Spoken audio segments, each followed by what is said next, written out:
こんにちは。ゼロから宅建士第23回です。不動産の知識がなくても大丈夫です。前回は保証と連帯債務を学びました。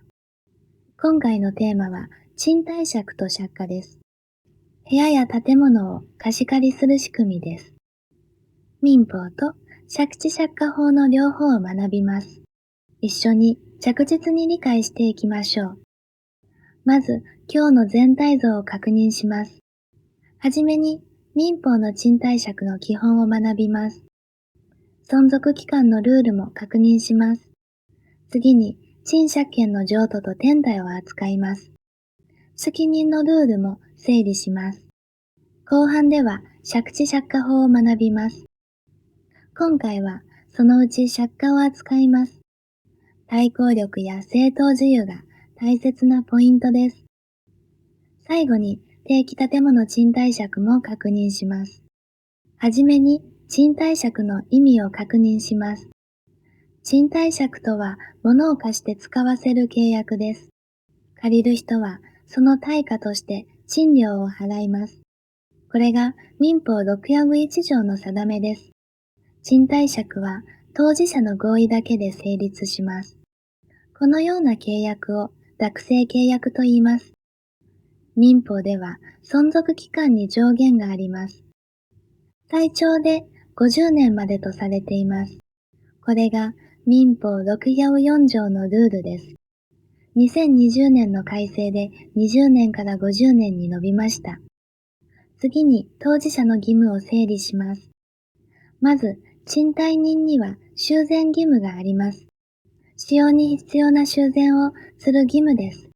これが民法6や6条です。賃借人には賃料の支払義務があります。また、用法を守る義務もあります。契約で定めた用法に従い、使う義務です。善良な管理者として注意して使います。終了時には賃借物を返還します。通常の損耗を除き、現状回復します。これが民法621条です。ここから賃借権の譲渡と転貸を見ます。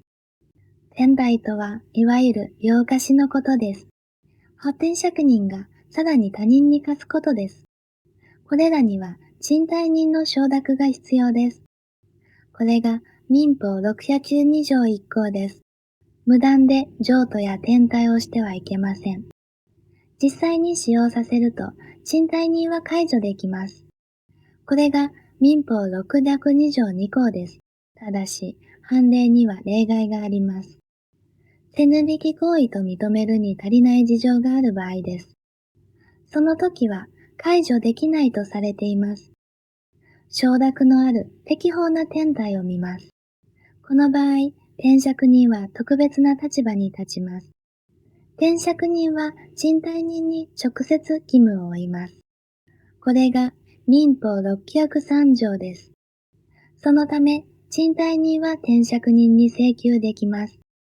賃料を直接に請求できるのです。また、合意解除にも注意が必要です。賃貸人と賃借人が合意で解除した場合です。これは原則として転借人に対抗できません。転借人を保護するためのルールです。次に、敷根のルールを確認します。敷根とは担保として預けるお金です。賃料の不払いなどに備えるためです。これが民法622条の2です。賃貸借が終わると、賦金は返還されます。ただし、見落としの後に返還されます。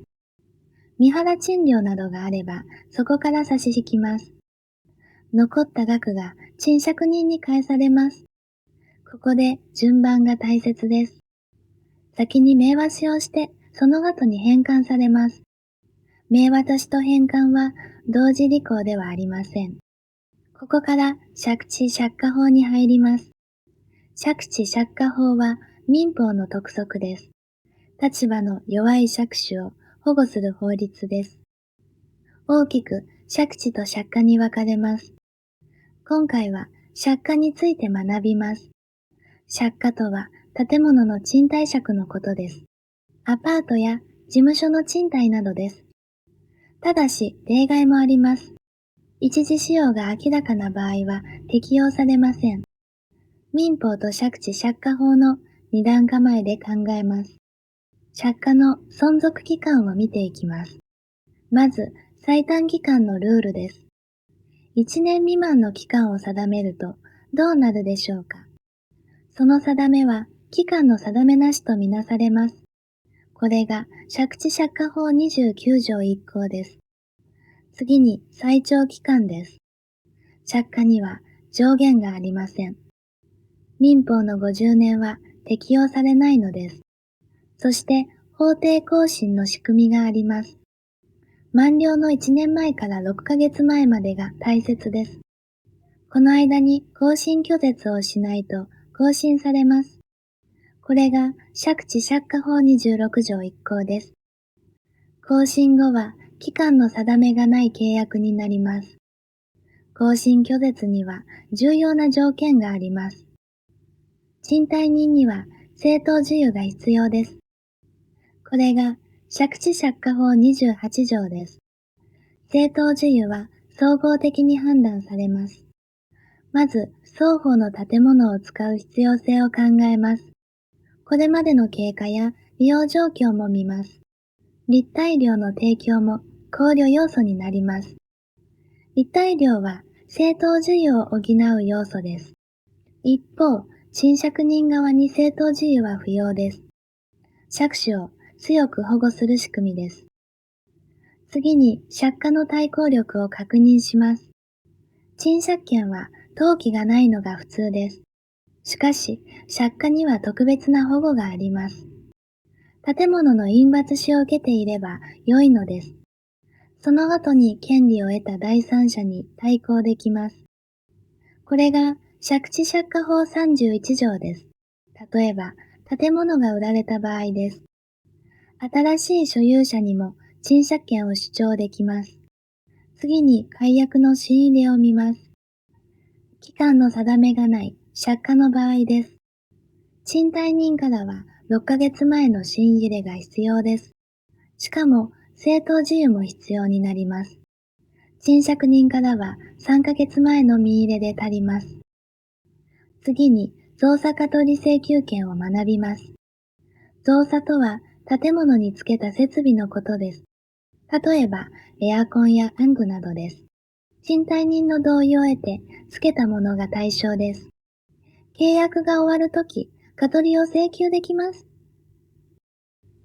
直での過取りを請求できるのです。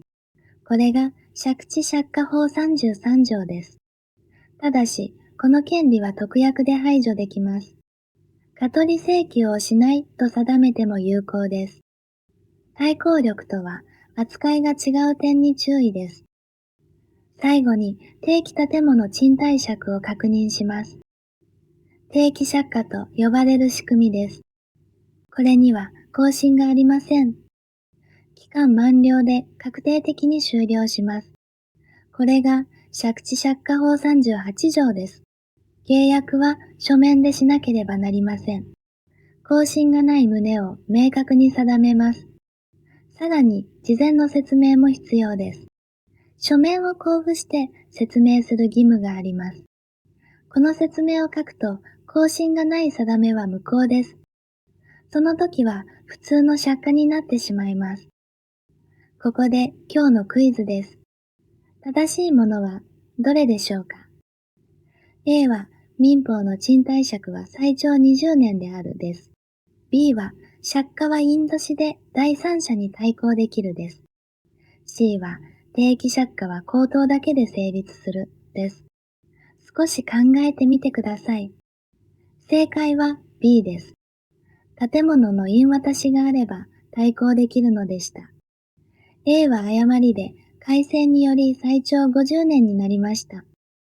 C も誤りで定期借家には書面が必要です。今日のまとめです。民法の賃貸借は最長50年でした。賃借権の譲渡や転貸には承諾が必要でした。敷金は明渡しの後に返還されました。借家では正当授与が大切でした。更新拒絶や解約に正当授与が必要でした。対抗力は建物の印出しで得られました。定期借家は書面と事前説明が必要でした。更新がなく期間満了で終了しました。繰り返し復習して確実にしていきましょう。次回も権利関係を続けます。第24回のテーマは借地と区分所有法です。土地を借りる借地権を学びます。マンションの区分所有法も扱います。この動画が役に立ったら高評価とチャンネル登録で応援していただけると嬉しいです。それでは次回お会いしましょう。